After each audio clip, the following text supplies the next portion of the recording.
Welcome back to the Gray Escape. In this video, we're undermounting a storage box for our propane tanks. Let's get into it.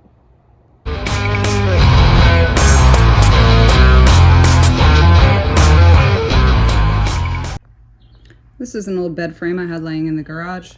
I'm going to cut it up and use it for angle iron.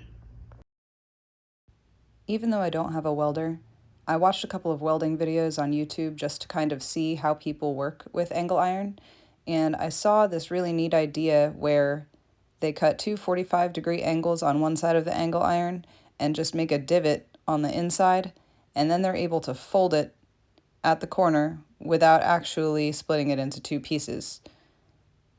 This didn't really work well for me, as you'll see in a minute, but it was worth a shot.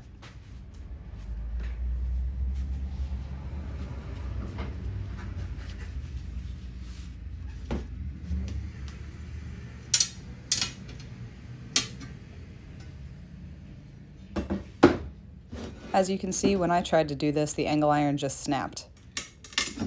So I was going to have to find a different idea for constructing this box.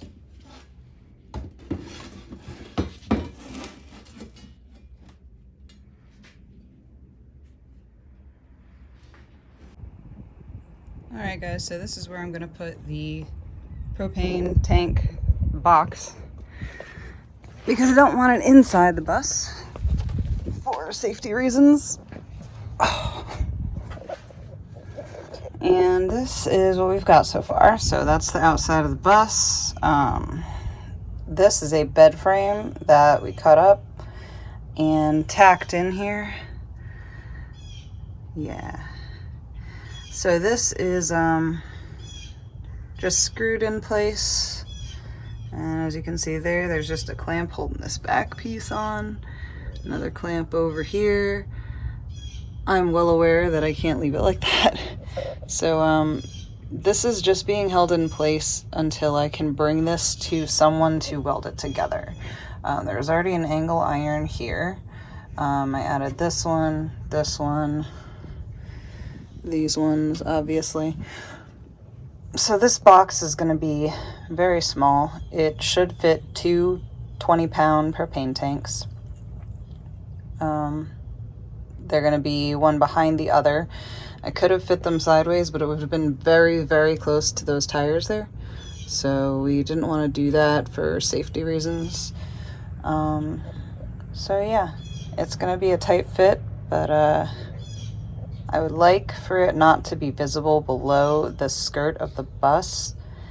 So we are going to have to make use of this space in between the struts, rafters, floor joists, whatever you call them, because it does need this extra little bit of space for the top of the propane tank in order for the bottoms to fit in here. And the opening is going to be small. I'm going to have to tilt them in, but I think it should work.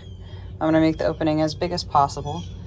I'm going to cut as clean of a line as I can around this box because I want to reuse the skirt as the door.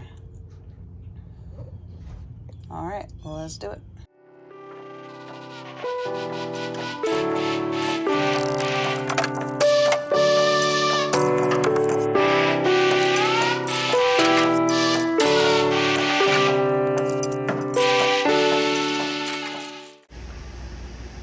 So if you're thinking this doesn't look square, you're right.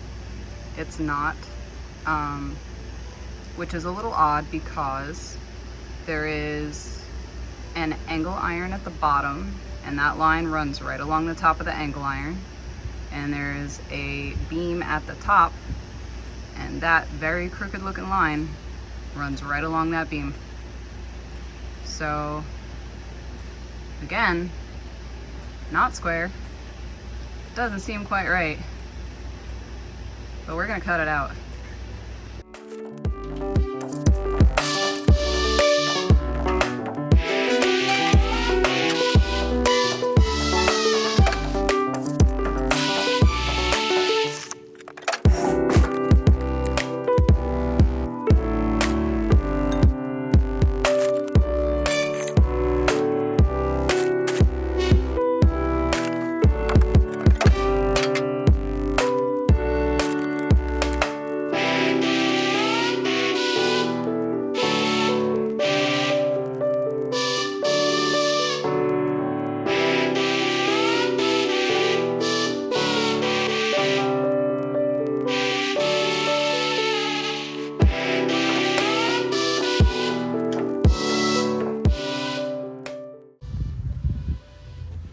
so I drilled the holes through the bars here, and then I placed my piece of 3/4 inch plywood in the bottom, and now I have gone underneath and drilled through the holes and through the plywood, and now I'm going to secure it with these.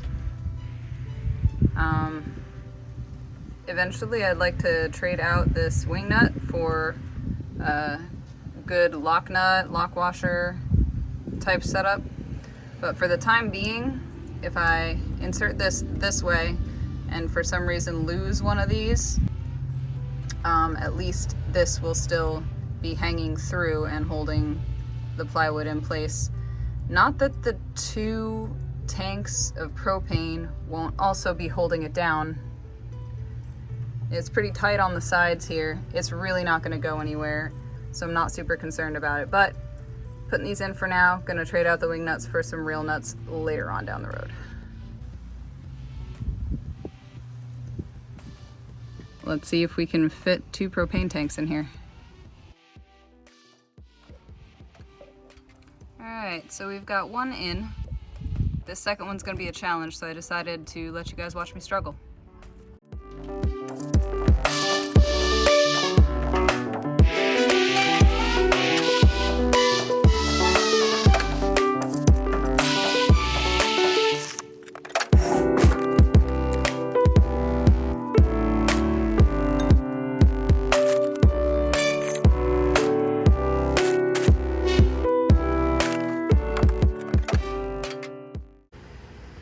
Alright, so the inside of the box is complete.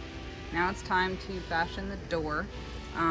First I want to take care of these rough edges, and while I did get all the burrs off them using a rasp, I have this.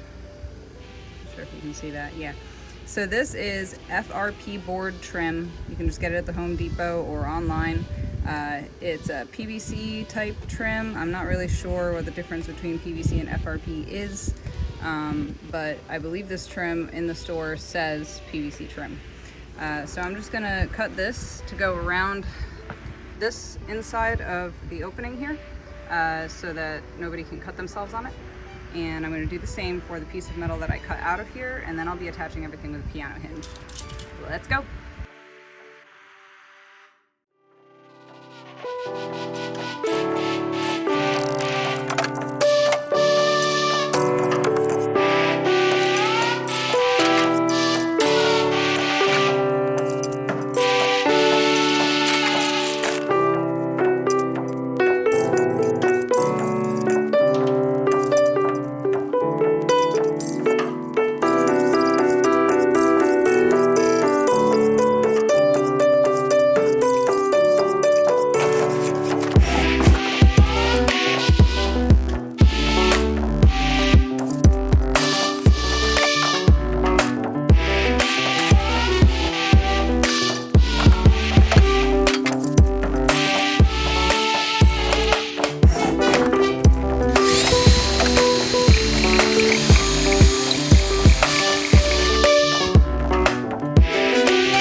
So I thought that I had shot some video of the installation of this mailbox lock on our propane box, but I did not. So I'm just going to show you the finished product here.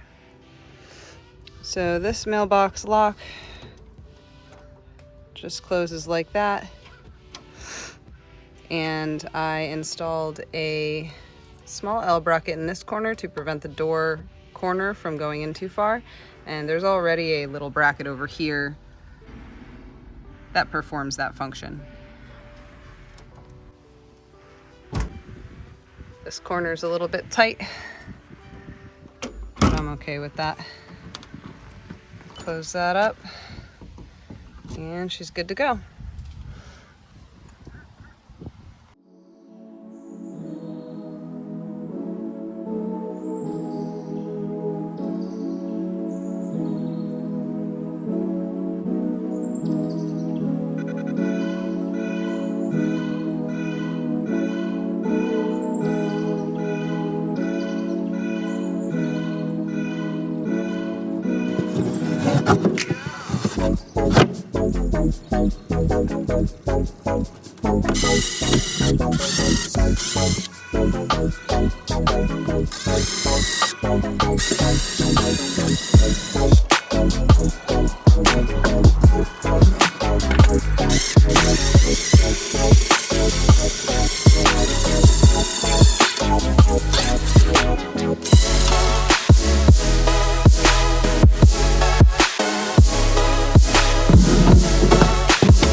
At the behest of my dad, I have made some modifications to the propane cabinet.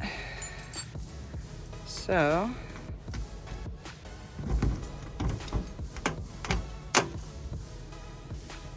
now it has walls. I was gonna leave the top of these open, but I decided to go ahead and put these in because my dad was concerned about water splashing up from the road and getting on the propane tanks, which is something I didn't think about. I was just worried about objects flying up and hitting them. We do still have this pretty big area here for venting in case there's any sort of leaks in this cabinet. All of the propane should just fall out of the back here. But this is the propane cabinet in its final form. Glad to be done with that part of the project. On to the next. I decided I'd like to be able to strap these in so that they can't move as much. Being in such a tight space as this, they really don't have anywhere to move anyway, but I don't need them rattling around.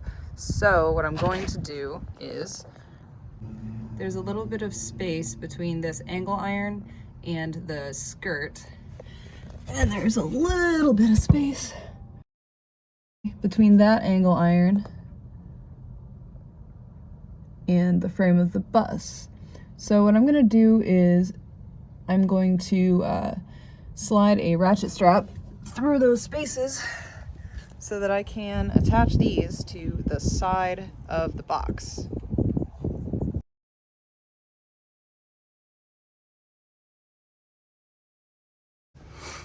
Alright, so I wrestled these tanks back into this box and I've got that ratchet strap going around. It does get this L bracket, this angle iron and the angle iron in the back, so it's pretty solid. These tanks are being pulled against this wall, and I did stick a piece of styrofoam in between them to keep them from rattling against each other, and put this ratchet strap, the mechanism, over here on the side, because if I do it up here, it actually hits the door. So it is really tight in there. I'm really happy with the security that I have going on in here. And something that I just thought of and really hope is not going to be a problem is that I just received in the mail my pigtail auto changeover regulator for these, and I sure hope that there is space in there for those. But that remains to be seen when we start working on the actual propane lines. But until then, I am finally finished with this project. For the last time, I hope.